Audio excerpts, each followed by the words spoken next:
하나님의 말씀 봉독하겠습니다. 이사야 47장 1절에서 15절까지의 말씀입니다. 구약 1025면 어간에 있습니다.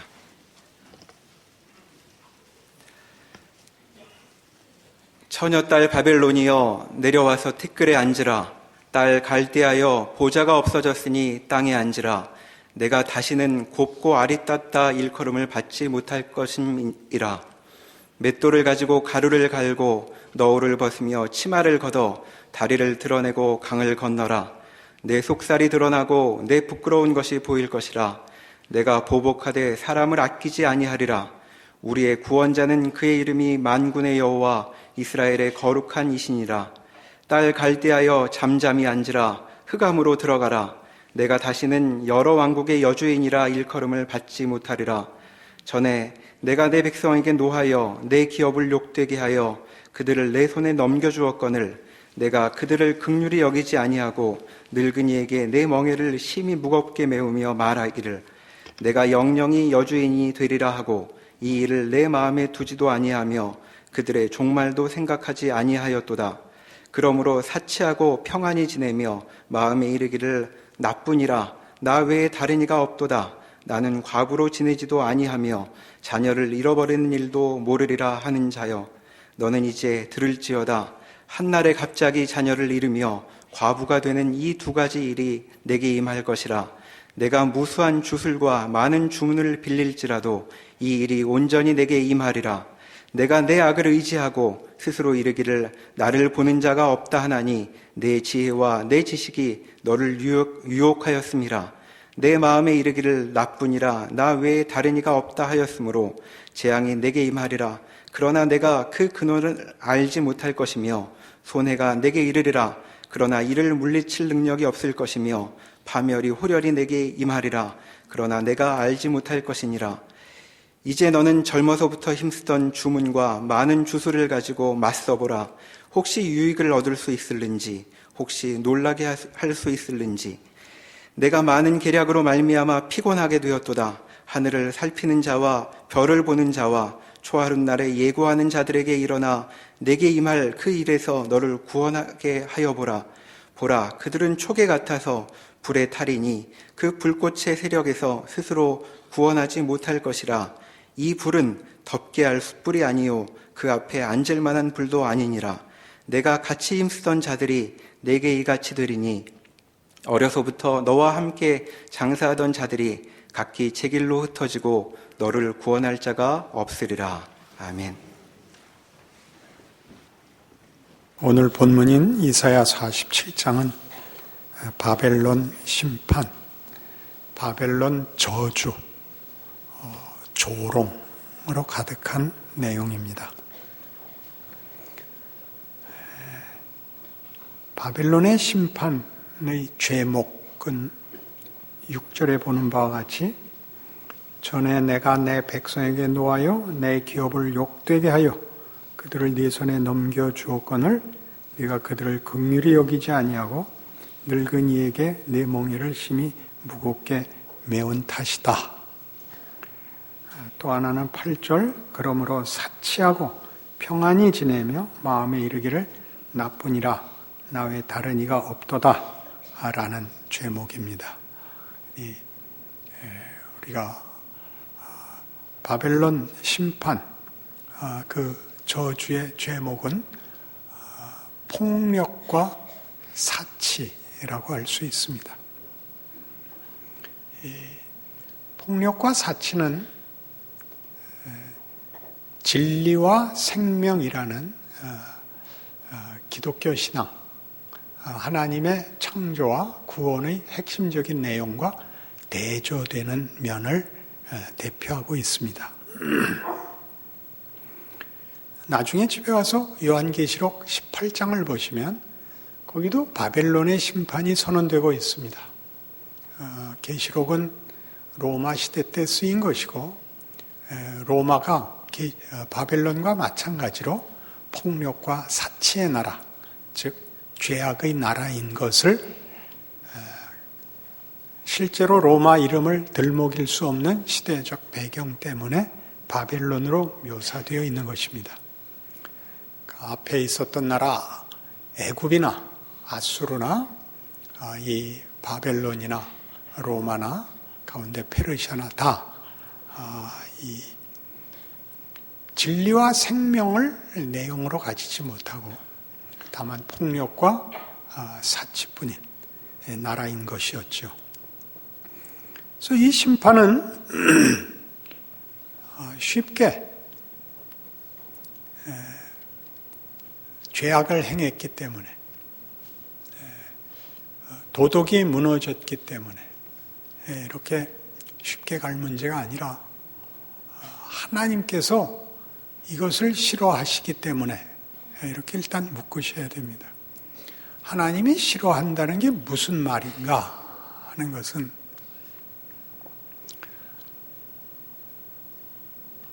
온 창조세계의 주인으로서 창조세계를 만들며 그의 영광과 기쁨을 담는 하나님이 가지시는 진리와 생명을 반대하는, 어떻게 반대하느냐? 외면하고 거부하여 스스로 사망을 택하는 것에 대한 하나님의 분노를 말합니다. 그러니까 우리에게 있어서 이 폭력과 사치로 소개되고 계시록 18장에서는 음행과 사치로 소개되는 이것들은 진정한 진리를, 내용을 갖고 있지 않은 그 무엇도 다만 폭력일 수밖에 없습니다. 내용을 갖고 있지 않으면 그것은 허공을 치는 것 같고 좌충우돌하고 변덕을 부릴 수밖에 없습니다. 그 생명을 가지지 않으면 생명이 가지는 아름다움과 부여함이라는 것을 가공할 수밖에 없죠. 치장할 수밖에 없습니다. 생명이 있고 그 생명이 장식을 다는 게 아니라 장식이 전부인 것이죠. 그래서 이런 문제에 대한 성경의 지적, 죄악에 대한 성경의 지적은 도덕적이거나 또는 어떤 우리가 아는 가치적 이런 추상명사나 개념과는 다른 것입니다. 대표적인 예로 진심이라는 단어를 생각해 보십시오. 진심이란 얼마나 소중한 것입니까? 그러나 진심은 자체로 내용이 아닙니다. 진심은 자세입니다. 그렇죠? 무엇을 진심으로 할 것인가? 나쁜 짓을 진심으로 하면 큰일 나는 거 아닙니까? 그러나 이미 우리는 우리 안에 선과 명예와 가치를 창출할 수 없기 때문에 그 내용을 하나님으로부터 부여받아야 되는데 그 내용은 없고 이런 수식어, 자세, 명분들만을 쓸 수밖에 없어서 늘 부패하고 왜곡됩니다. 이런 하나님의 지적은 바벨론이 하나님을 대적하고 있는 나라고 이스라엘을 잡아간 나라이고 이렇게 간단하게 적대적으로 몰아붙일 것이 아닌 것이 이사야 3장, 우리 지금 보는 이사야 3장으로 돌아가 보시면 이스라엘에 대하여서도 동일한 심판을 명하고 있기 때문입니다. 이사야 3장 13절 여호와께서 변론하러 일어나시며 백성들을 심판하려고 서시도다. 여호와께서 자기 백성의 장로들과 고관들을 심문하러 오시리니 포도원을 삼킨 자는 너희이며 가난한 자에게서 탈취한 물건이 너희의 집에 있도다. 어찌해 너희가 내 백성을 짓밟으며 가난한 자의 얼굴에 맷돌질하느냐? 주 만군의 여호와 내가 말하였느니라 하시도다. 바벨론의 맷돌질, 매운 멍에, 학대, 그러니까 여기도 동일하게 지적되고 있습니다. 여호와께서도 말씀하시되 시온의 딸들이 교만하여 느린 목, 정을 통하는 눈으로 다니며 아기작거려 걸으며 발로는 쟁쟁한 소리를 낸다 하시도다. 그러므로 주께서 시온의 딸들의 정수리에 딱지가 생기게 하시며 여호와께서 그들의 하체가 드러나게 하시리라. 주께서 그날에 그들이 장식한 발목고리와 머리의 망사와 반달 장식과 귀고리와 팔목고리와 얼굴 가리개와 화관과 발목 사슬과 띠와 향압과 호신부와 반지와 코고리와 예복과 겉옷과 목도리와 손주머니와 손거울과 세마포 옷과 머리수건과 노을을 제하시리니 그때 썩은 냄새가 향기를 대신하고 노끈이 띠를 대신하고 대머리가 숱한 머리털을 대신하고 굵은 베옷이 화려한 옷을 대신하고 수치스러운 흔적이 아름다움을 대신할 것이다. 이겁니다. 모든 것이 수치가 될 것이라. 썩은 냄새가 날 것이라.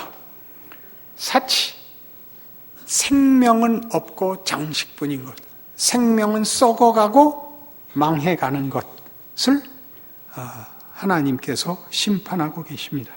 그리하여 너희의 장정은 칼에, 너희의 용사는 전란에 망할 것이며 그 성문은 슬퍼하며 곡할 것이요 시온은 황폐하여 땅에 앉으리라. 바벨론에게 한 저주와 하나도 다를 것이 없는 경고와 저주가 이스라엘에게도 떨어집니다. 내 백성으로 삼았으니 내 자식, 너희는 나 모르는 자식, 이렇게 나누어지지 않고 바벨론에게 한 경고와 바벨론에게 들이댄 잣대와 이스라엘에게 한 경고와 들이댄 잣대가 같습니다. 뭐죠? 사망의 길에 가지 마라. 생명의 길에 서라. 그죠? 사망의 길은 뭐냐? 하나님 없는 것입니다. 본질을 만들 수 없는 것. 진리와 생명을 만들 수 없는 자리에 가지 마라. 그래서 이 바벨론은 이 공격이 하나님의 저주와 심판이 바벨론이라는 이스라엘에게 적대적 행위를 한 원수, 주적국이라는 차원에서 욕을 먹는 것이 아님이 이렇게 드러납니다. 같은 이사야 14장.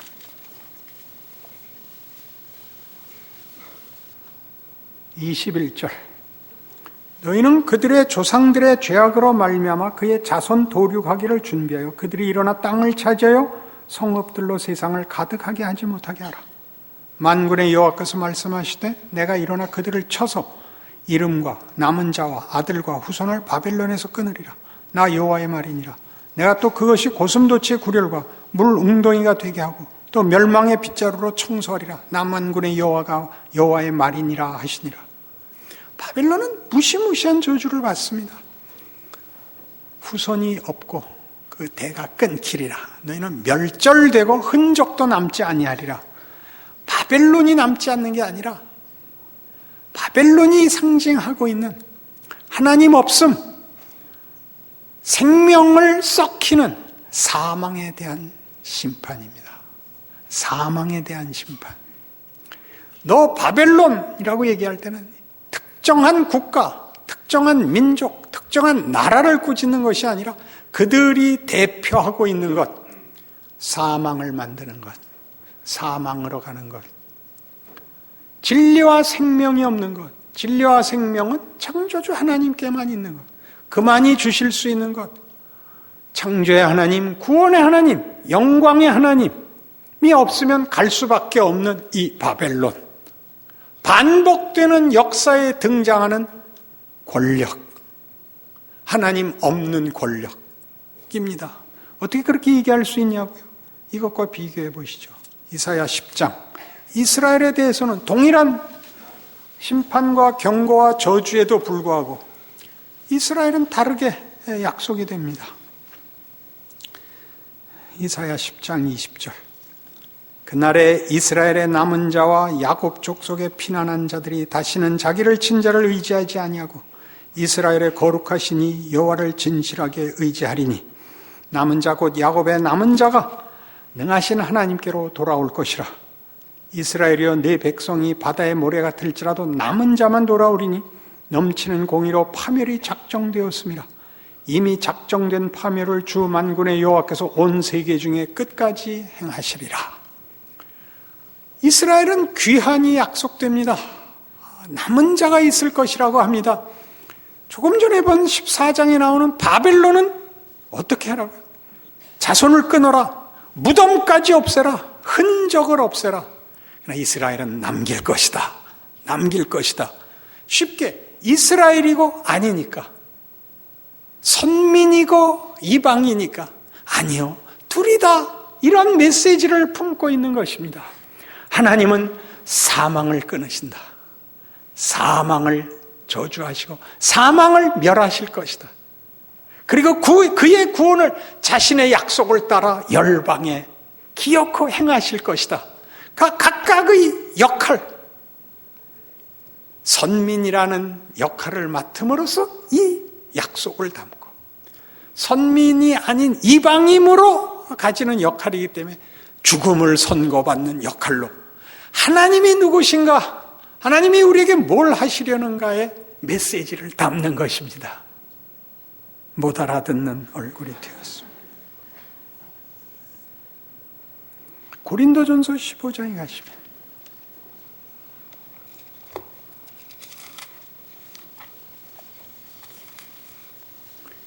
19절 이하를 보시죠. 우리가 부활을 소망해야 하는 당연한 성경의 증언입니다. 19절, 만일 그리스도 안에서 우리가 바라는 것이 다만 이 세상의 삶뿐이면 모든 사람 가운데 우리가 더욱 불쌍한 자이리라. 그러나 이제 그리스도께서 죽은 자 가운데서 다시 살아나서 잠자는 자들의 첫 열매가 되었도다. 사망이 한 사람으로 말미암았으니 죽은 자의 부활도 한 사람으로 말미암는도다. 아담 안에서 모든 사람이 죽은 것 같이 그리스도 안에서 모든 사람이 삶을 얻으리라. 그러나 각각 자기 차례대로 되리니 먼저는 첫 열매인 그리스도요, 다음에는 그가 강림하실 때 그리스도에게 속한 자요, 그 후에는 마지막이니 그가 모든 통치와 모든 권세와 능력을 멸하시고 나라를 아버지 하나님께 바칠 때라. 그가 모든 원수를 그 발 아래 둘 때까지 반드시 왕노릇 하시리니 맨 나중에 멸망받을 원수는 사망이니라. 부활이 사망을 멸해야죠. 사망을 디디고 극복하고 밟고 서는 것이죠. 그러니 사망을 저주하시고 심판하시는 이 하나님의, 오늘 이사야 47장에 너 바벨론아 하는 말은 너 사망아, 그런 말이죠. 너 사망아, 내가 기어코 너를 꺾으리라. 너 사망아, 너를 부끄럽게 하리라. 이스라엘에게 보여준, 저들이 맡은 역할 때문에 가지게 된 약속, 남은 자가 돌아오리라. 내가 너희를 남기리라. 사망은 끊고 너희의 생명은 영원케 하리라. 이렇게 소개되어 있습니다. 그러니 이 성경이 하는 이런 식의 표현이 가지는 기독교 신앙의 그 웅장함, 기독교 신앙의 그 놀라움에 대한 이해가 신자들에게 있어야 됩니다. 우리 신앙인들은 마치 우리가 이 세상이 가지는 큰 권력 속에 저 귀퉁이에 새빵살이 하는 것 같고 쫓겨나 숨어있는 자 같은 그런 참담한 마음으로 세상을 살아가는 듯한 느낌을 너무 자주 받습니다. 그렇지 않습니다. 로마서 11장에 오시죠. 고린도전서 앞에 로마서 11장.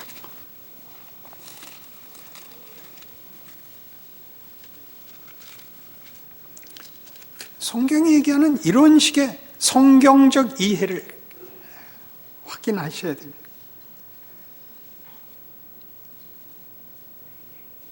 로마서 11장 11절. 그러므로 내가 말하노니 그들이 넘어지기까지 실족하였느냐? 그럴 수 없느니라. 그들이 넘어짐으로 구원이 이방인에게 이르러 이스라엘로 시기나게 함이니라. 그들의 넘어짐이 세상의 풍성함이 되며 그들의 실패가 이방인의 풍성함이 되거든 하물며 그들의 충만함이리요.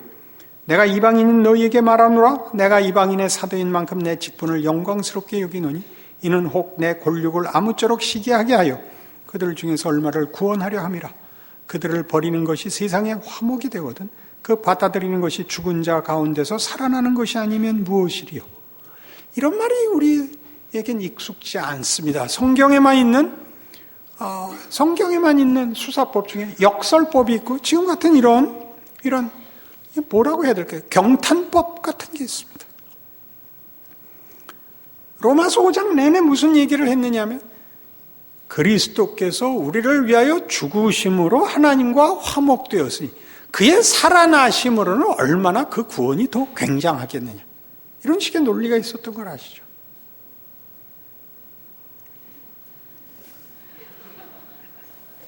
지금도 그러죠. 이스라엘은 원래 약속의 백성일 뿐만 아니라 그들이 제사장 국가가 되어 열방을, 세계를 구원토록 세움받은 제사장입니다. 그러나 그들이 실패합니다. 그들이 넘겨줘야 했던, 책임져야 했던 임무는 해보지도 못하고 자신들이 망했는데도 복음은 이방에 넘어갔습니다. 유진 피터슨은 이 대목을 아주 정말 그 정곡을 찔러 설명하는데, 약속의 방에서 문을 열고 나가버린 이스라엘 때문에 그 문이 열려 이방이 들어오게 됐다. 기가 막힌 묘사죠. 그들이 나가려고 연 문이, 쏟아져 나간 문이 물밀듯이 들어오는 구원이 됐다. 얼마나 멋집니까? 그러니 그들이 잘못한 것으로도 이방이 들어오는 은혜가 됐다면 그들이 잘했을 때 얼마나 굉장했으리요. 근데 잘했으면 문도 열고 창문도 열고 그랬겠죠. 말하자면 그런 식의 표현입니다. 그러니 여기서 여러분이 기억해야 할 것은 바벨론의 멸망도 하나님의 구원과 은혜의 한 손길이라면 순종하는 것이 가지는 구원과 하나님의 능력의 영광 얼마나 굉장하리요. 이렇게 말하는 것입니다. 우리가 살면서 만나는 모든 무너짐, 그러니까 우리가 인류 역사에서 배우는 많은 나라들의 흥망성쇠는 다만 세상 사람들이 이해하는 어떤 내부의 균열, 무슨 외부에서 훈족의 이동, 게르만 민족의 이동, 그런 현상일 뿐, 실제적인 내용은 진리와 생명을 자체로 만들 수 없는 어떤 존재도 그 사망이 왕노릇하는 것을 내가 영구히 하지 못하도록 막느니라. 예, 반복된 증거였다는 뜻이 되죠. 그러니 우리 인생에서 반복적으로 이번엔 이 사람이 나한테 못 살게 굴더니 다음엔 정치, 경제, 사회, 문화, 교육 이렇게 다 돼서 모든 겹겹이 반복적으로 오는 것들에 의한 내 고통 혹은 재앙이 무엇을 하고 있나 보십시오. 그 공격들이 무너지는 것들을 보십시오. 세상에 있는 말 그대로 아닙니까? 권불십년, 화무백일홍. 뭘 말하는 걸까요? 헛되다는 다만 헛되다가 아니라 하나님이 사망은 대를 끊는다. 사망이 최후의 권세가 되도록 놔두지 않는다를 인류 역사 내에 반복적으로 확인하는 것이죠. 일하고 계시는 거죠. 그러니 이스라엘에게 약속한 것도 동일하게 반복적으로 일하고 계시는 거죠. 어떻게? 우리도 믿게 되지 않았습니까? 믿게 됐죠. 믿고 더 신앙적인 기대를 가지고 그 안에서 하나님의 일하심을 내가 열심을 내지 않았을 때, 이해하지 못했을 때도 우리 안에 쌓아가는 것을 보고 있습니다. 로마서 9장으로 가면 그 문제를 이렇게 표현함으로써 우리에게 더 격려하십니다. 9장 22절. 만일 하나님이 그의 진노를 보이시고 그의 능력을 알게 하고자 하사 멸하기로 준비된 진노의 그릇을 오래 참으심으로 관용하시고 또한 영광받기로 예비하신 바 긍휼의 그릇에 대하여 그 영광의 풍성함을 알게 하고자 하였을지라도 무슨 말을 하리요? 이 그릇은 우리니 곧 유대인 중에서뿐 아니라 이방인 중에서도 부르신 자니라. 로마서 9장과 10장과 11장은 이스라엘은 어떻게 될 것인가에 관한 사도 바울의 증언입니다. 뭐가 어떻게 될 것이냐? 이스라엘은 예수를 죽였거든요. 믿기를 거부했죠. 복음은 이방으로 넘어갔고 이스라엘은 복음의 이 자리에서 자리를 이뤘습니다. 그럼 이방인이 구원 얻고 이스라엘은 이제 버려졌는가? 그렇지 않다는 거죠. 왜 그렇지 않은가? 너희가 얻은 것이 중간 고리 없이 받은 은혜인 것이 너무나 분명하지 않느냐. 이 이스라엘이 구원을 얻어야 넘어갈 수 있었던 복음이 그들이 그 역할을 하지 못한 채도 넘어갔다면 그 은혜가 왜 거부한 자에게 은혜가 작용하지 못할 이유가 있느냐 이렇게 얘기합니다. 그래서 우리 자신에 대해서 이방에 대해서 이스라엘이 실패한 것을 기다린 하나님이 이방을 버릴 수도 있었던 것을 버리지 않고 기다렸던 걸 기억해라. 이스라엘은 약속의 자녀니까 실패했을 때도 기다렸다라는 말이 될 수 있으나 그럼 이방은 뭐냐? 원래부터 선민이 아니고 죄악밖에 행할 수 없었으면 이방을 끊어버렸었던들 무슨 하나님께 책임이 있겠느냐? 그럼 하나님이 기다렸다. 언제까지 기다렸다? 구원을 얻을 때까지 기다렸다. 그게 무슨 뜻이냐? 하나님이 진노를 참으시고 기다리시는 것이 그게 잘못이냐? 그리고 은혜로 준다고 해서 그 은혜가 값싼 것이거나 가난한 것이 아니라 매달리고 노력해야 얻을 수 있는 것보다 더 큰 것이라고 해서 그게 하나님이 잘못이냐? 하나님이 무시돼야 되느냐? 이 논리가 말이 안 되는 것이냐? 이렇게 묻고 있습니다. 아이고, 그런 얼굴들을 하고 계시면 안 돼요. 기독교 신앙이 가지는 하나님, 창조주 하나님이 누구시냐? 예수 그리스도로 말미암는 구원이 무엇이냐? 역사가 무엇이냐? 현실이 무엇이냐? 인생이 무엇이냐에 대한 이것보다 더 훌륭한 위로는 없습니다. 내가 못나게 굴었느냐? 하나님이 기다리신다. 쟤는 저렇게 살았는데 왜 복을 주세요? 내가 용서하고 기다리고 지가 하지 않은 것 준 게 잘못이냐? 넌 그런 하나님이 좋냐? 저는 열심히 해서 그래, 너는 열심히 해서 너는 이미 복되고 명예롭고 영광되지 않냐? 탕자 비유에서 작은 아들과 큰 아들 하네요. 거기서 누가 더 명예로워요? 첫째, 둘째. 첫째가 명예롭죠. 어디에 관점이, 초점이 있어서 우리가 그 탕자의 비유를 밤낮 작은 아들만 얘기하죠? 돌아왔으니까. 첫째 아들은 안 나갔잖아요. 얘 내 것이다, 내 것 아니냐. 여러분의 신앙생활에서 여러분을 괴롭히는 세력이 무너져야만 되는 것이 아니라 그래서 여러분이 편하기 위하여 장애와 적대 세력이 없어져야 되는 게 아니라 사망이 없어져야죠. 사망을 끊어야죠.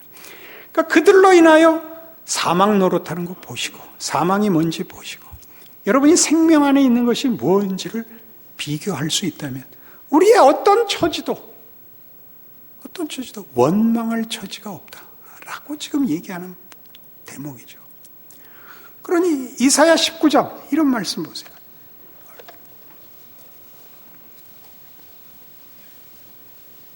이사야 19장 22절 23절부터 보죠. 그날에 애굽에서 아수르로 통하는 대로가 있어 아수르 사람은 애굽으로 가겠고 애굽 사람은 아수르로 갈 것이며 애굽 사람이 아수르 사람과 함께 경배하리라. 그날에 이스라엘의 애굽 및 아수르와 더불어 셋이 세계 중에 복이 되리니 이는 만군의 여호와께서 복 주시며 이르시되 내 백성 애굽이여 내 손으로 지은 아수르여 나의 기업 이스라엘이여 복이 있을지어다 하실 것임이라. 경악스럽지 않아요? 아수르는 이스라엘을 멸망시킨 이스라엘의 주적국입니다. 애굽은 늘 이스라엘 민족에겐 적국이고 또 이스라엘이 노예살이 하던 곳이었습니다. 거기서부터 탈출을 했어야 됐던 나라입니다.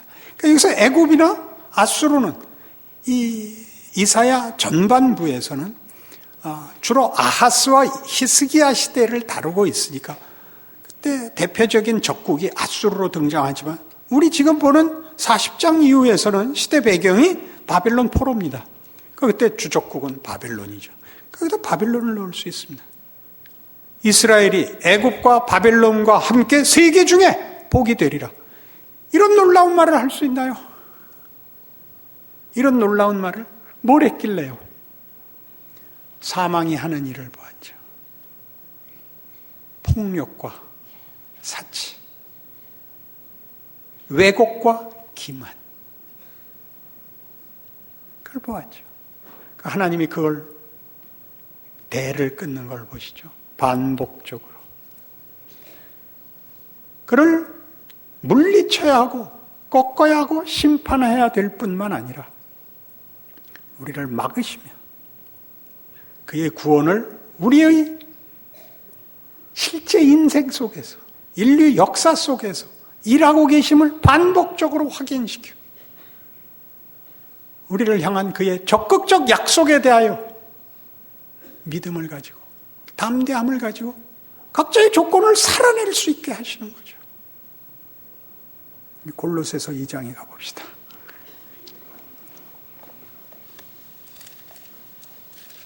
신약성경 325면 2장 14절 우리를 거스르고 불리하게 하는 법조문으로 쓴 증서를 지우시고 제하여 버리사 십자가에 못 박으시고 통치자들과 권세들을 무력화하여 드러내어 구경거리로 삼으시고 십자가로 그들을 이기셨느니라. 십자가는 뭘까요? 십자가는 우리는 하나님의 성자 하나님의 순종, 희생, 대속, 구원을 의미합니다. 그러나 성경에 의하면 더 큰 증거가 있답니다. 세상 권세의 진실을 폭로하는 것입니다. 예수를 달아매어 이 세상은 창조주도 메시아도 못 알아보는, 그리고 모든 권력이 사망밖에는 만들어내지 못하는 존재임을 역사와 천하 만민 앞에 증언하는 것입니다. 보라, 너희들은 이것밖에 할 수가 없지 않느냐입니다. 우리가 세상을 살면서 당하는, 매일의 삶 속에서 당하는 위협이 무언가요? 너 그러면 죽여버릴 거야. 왜 뭐가 있나요? 그것 외에 뭐가 있나요? 너 그러면 죽여버릴 거야. 그러면 말을 들으면 안 죽나요? 거기서 하나님은 이 세상 권세를, 정사의 실체를 보이시고 그걸 뒤집으십니다. 하나님의 승리죠. 십자가는 십자가로 끝나지 않습니다. 부활로 끝나죠. 기독교가 십자가를 세우는 이유는 부활이라는 결과가 있기 때문에 십자가를 세울 수 있는 거죠. 십자가가 끝이면 누가 예수를 믿겠습니까? 그러니 여러분의 현실 속에, 여러분의 조건 속에 들어있는 하나님의 일하심을 보십시오. 세상의 민낯을 보십시오. 그들의 실체를 보십시오. 그리고 우리의 지위와 이 웅장하고 이 굉장한 하나님의 증언, 손길, 실체를 확인하십시오. 여러분이 스스로 도망가지 않는 한 여러분을 이길 수 있는 건 이 세상에 없습니다. 우리가 만나는 모든 정황은 하나님의 하나님 되심을 증언한다는 사실을 아시게 될 것입니다. 그 무게와 힘과 위엄을 가지시는 여러분의 신앙 인생 되시기를 바랍니다. 기도하십시다. 하나님 아버지 은혜를 감사합니다. 하나님의 자녀라는 이름으로 사는 부활과 생명과 진리와 은혜의 자랑을 확인합니다. 하나님 없음이 가지는 거짓을, 사망을 꿰뚫어 우리를 보낸 시대와 이웃 앞에서 하나님의 사람으로 살겠습니다. 소망이 되며 빛이 되며 생명이 되며 영광이 되며 은혜가 되며 명예가 되겠습니다. 우리의 각오와 우리 인생을 주께 바칩니다. 함께하여 주시옵소서. 예수님 이름으로 기도합니다.